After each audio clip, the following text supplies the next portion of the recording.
मित्रों, कोरोना महामारी के खिलाफ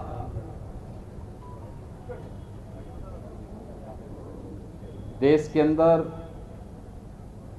जो अभियान चल रहा है, आदरणीय प्रधानमंत्री जी के मार्गदर्शन में, उनके नेतृत्व में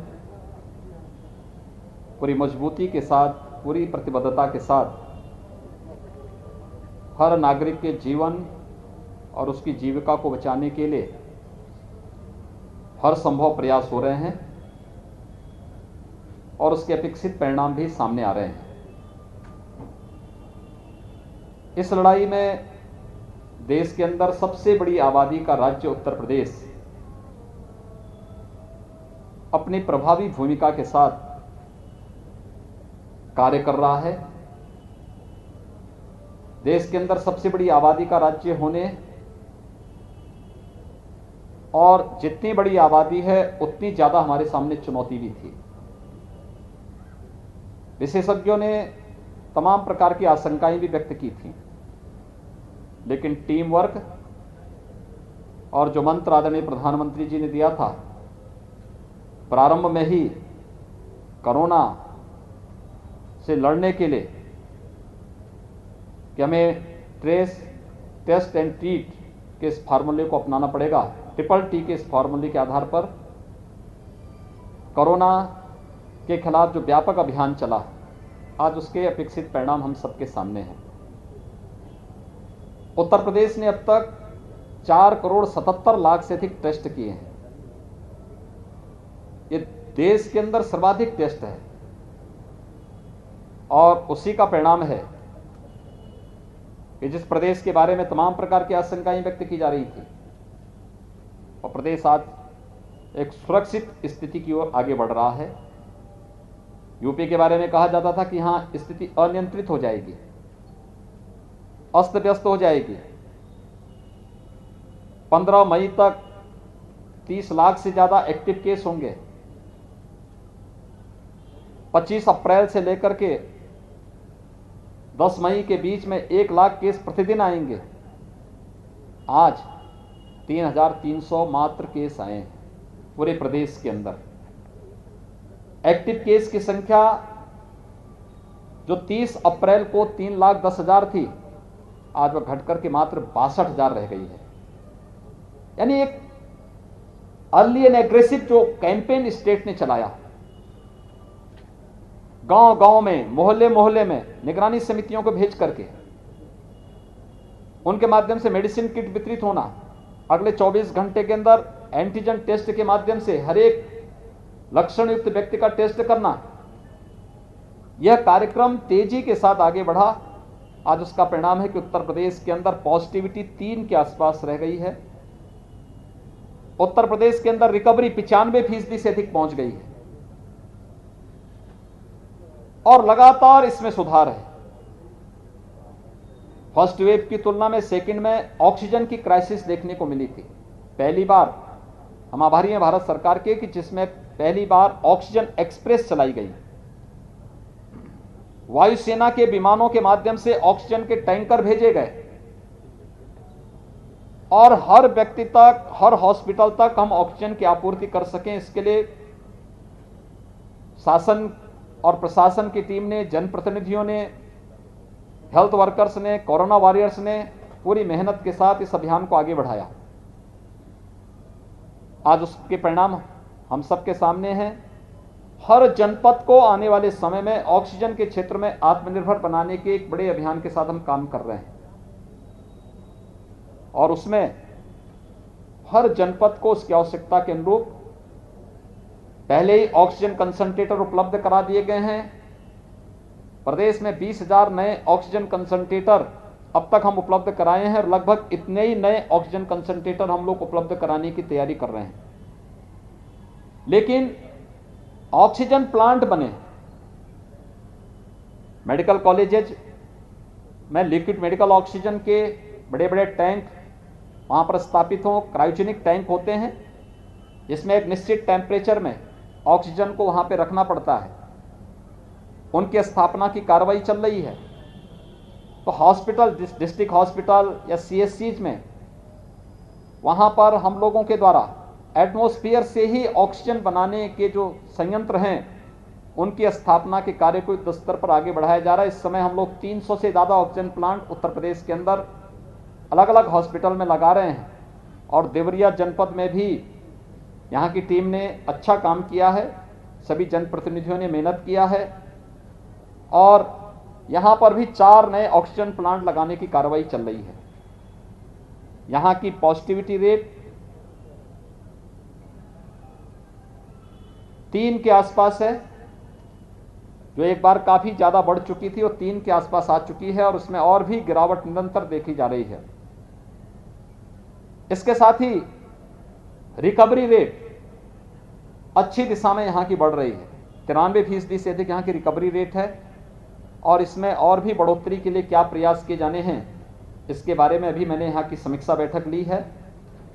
समीक्षा के पीछे मेरा एक और उद्देश्य था कि कोरोना की 3rd वेव का सफलतापूर्वक मुकाबला करने के लिए अभी से हमारी तैयारी चलनी चाहिए, लेकिन साथ साथ बरसात का समय आ रहा है और पूर्वी उत्तर प्रदेश के ये जनपद मस्तिष्क ज्वर यानी इंसेफ्लाइटिस की दृष्टि से भी अत्यंत संवेदनशील है।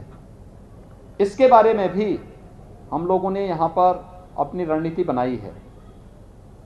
हमने 3 वर्ष पहले भारत सरकार के सहयोग से गोरखपुर और बस्ती कमिश्नरी के हर जनपद में डिस्ट्रिक्ट हॉस्पिटल में 12 से 15 बेड के पीको और कुछ सीएससी में भी मिनी पीको के निर्माण की कार्रवाई की थी, पीडियाट्रिक आईसीयू के निर्माण की कार्रवाई की थी और उसके बहुत अच्छे परिणाम आए थे। इंसेफ्लाइटिस से मौत के आंकड़े को हम 95% तक रोकने में सफल हो गए थे। हम लोगों को वही रीति अपनानी है।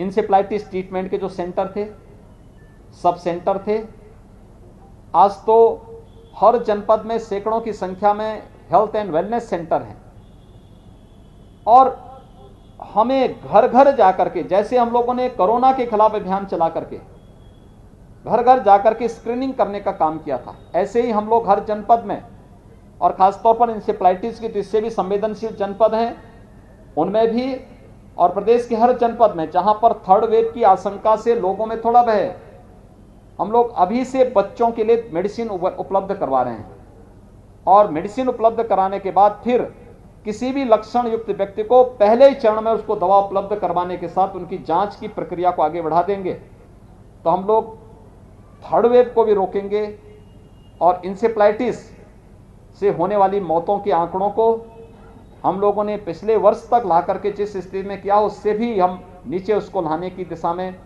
प्रयास करेंगे। यहाँ पर एक पीको का काम, पीको पहले से यहाँ पे बना हुआ है, 15 बेडेड है, 20 बेडेड एक नया पीको के निर्माण के लिए हमने अभी आदेश किया है और एक नई सीएससी लार में उसको भी एक पीडियाट्रिक आईसीयू के रूप में भी वहाँ एक मिनी पीको के निर्माण के लिए मैंने अभी अपनी सहमति दी है कि यह कार्य यहाँ पे प्राथमिकता के आधार पर आगे बढ़ जाए। हर हेल्थ सेंटर, प्राथमिक स्वास्थ्य केंद्र, सामुदायिक स्वास्थ्य केंद्र गतिविधियों का केंद्र बने, वहां पे एंटीजन टेस्ट हो, वहां वैक्सीनेशन की कार्रवाई हो, वहां पे सामान्य जांच की सुविधा लोगों को मिले।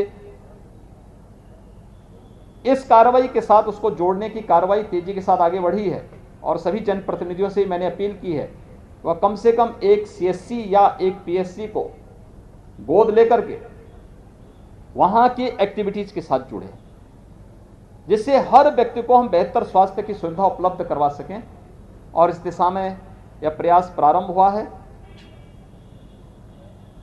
प्रदेश ने अब तक टेस्ट की कार्रवाई में भी एक लंबी छलांग लगाई। 1,81,00,000 लोगों को हम वैक्सीन दे चुके हैं, जिसमें 13,65,000 से अधिक युवा हैं।